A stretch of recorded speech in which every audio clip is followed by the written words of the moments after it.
दोस्तों, आप लोगों ने आज तक बहुत सी लड़ाइयों के बारे में सुना होगा और जानते भी होंगे, लेकिन आज हम जिस लड़ाई के बारे में जानेंगे वो ऐसी लड़ाई ना इससे पहले कभी हुई थी और शायद इसके बाद भी अभी तक नहीं हुई।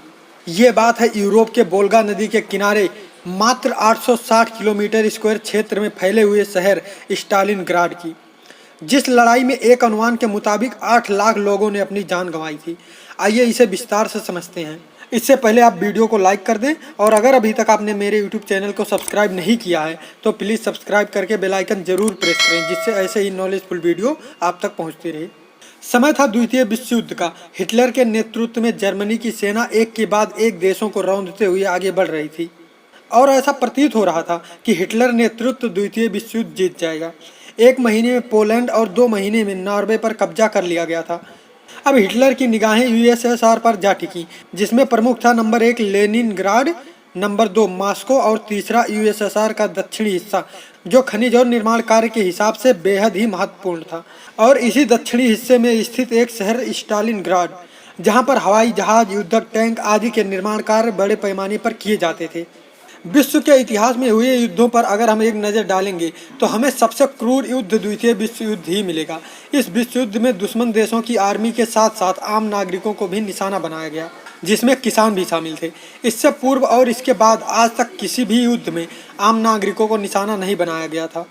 हिटलर इससे पहले मॉस्को की तरफ बढ़ा, लेकिन वह वहां हार गया। इसका कारण था मॉस्को की सर्दी में मॉस्को का तापमान -7 डिग्री सेल्सियस से -10 डिग्री सेल्सियस तक हो जाता है। यूएसएसआर को लग रहा था कि हिटलर सर्दी खत्म होने का इंतजार करेगा, लेकिन हिटलर ने गलती की और इसका खामियाजा हार से चुकानी पड़ी। लेकिन इस हार से उस पर ज़्यादा प्रभाव नहीं पड़ा और जर्मन सेना का एक हिस्सा लेनिनग्राड तक पहुंच चुका था। हिटलर का मानना था कि अगर यूएसएसआर के आर्थिक शहरों पर कब्जा कर लिया जाए तो यूएसएसआर खुद ब खुद कमज़ोर पड़ जाएगा। 22 अगस्त 1942 को नाजी आर्मी डॉन नदी को पार करते हुए स्टालिनग्राड तक पहुँच गई। हिटलर कितना क्रूर था, इसका अंदाज़ा आप इस बात से लगा सकते हैं कि हिटलर ने एक बार एक बंद हॉल में एक सभा आयोजित की और उस सभा में शामिल लोगों से राजनीति में शामिल होने का आग्रह किया और जिन जिन लोगों ने इच्छा व्यक्त की उन सभी को गोलियों से भुनवा दिया।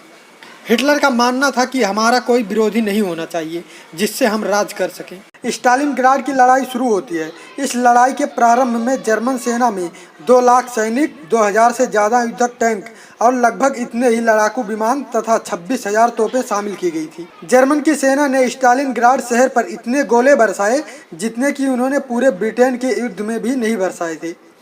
स्टालिनग्राड का लगभग 90% हिस्सा पूरी तरह तबाह हो गया था।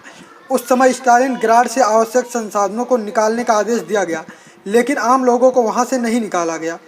स्टालिन का मानना था कि अगर आम नागरिक शहर में फंसे रहेंगे तो हमारी रेड आर्मी में लोगों और अपनी मातृभूमि को बचाने का जज्बा अधिक होगा और देश के नए नए युवा आर्मी ज्वाइन भी करेंगे। और हुआ भी यही। उस समय रेड आर्मी 10 लाख सैनिकों की हो चुकी थी और दूसरी तरफ हिटलर भी स्टालिनग्राड को किसी भी हाल में छोड़ने को तैयार नहीं था और उसने भी स्टालिनग्राड की 860 किलोमीटर स्क्वायर की जमीन पर अपने 9 लाख सैनिकों को उतार दिया। ये विश्व इतिहास का इकलौता ऐसा युद्ध था जहां 860 किलोमीटर स्क्वायर क्षेत्रफल पर लगभग 20 लाख की सेना आमने सामने खड़ी थी।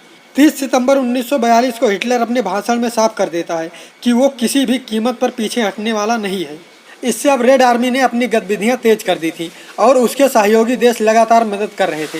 हथियार और अन्य आवश्यक सामग्री पहुंच रहे थे। अब रेड आर्मी धीरे धीरे मजबूत होती जा रही थी। 19 नवंबर 1942 को यूएसएसआर की सेना ने ऑपरेशन यूरेनस शुरू किया। आप लोगों ने यूरेनस ग्रह की पिक तो देखी होगी। उसी के आधार पर नाजी सेना को चारों तरफ से घेर लेती है और अब नाजी सेना को हथियार की आपूर्ति के साथ साथ खाद्य सामग्री की आपूर्ति भी ठप हो जाती है। तो दूसरी तरफ हिटलर रेडियो पर अपनी सेना को तसल्ली देता है कि हम जीत के बहुत करीब हैं और थोड़ी बहुत खाद्य सामग्री भी पहुंचाता है, जो इतने सैनिकों में अपर्याप्त थी। और ये सिलसिला ज़्यादा दिनों तक नहीं चला। 2 फरवरी 1943 को नाजी सेना ने आधिकारिक तौर पर 1 लाख सैनिकों के साथ आत्मसमर्पण कर दिया।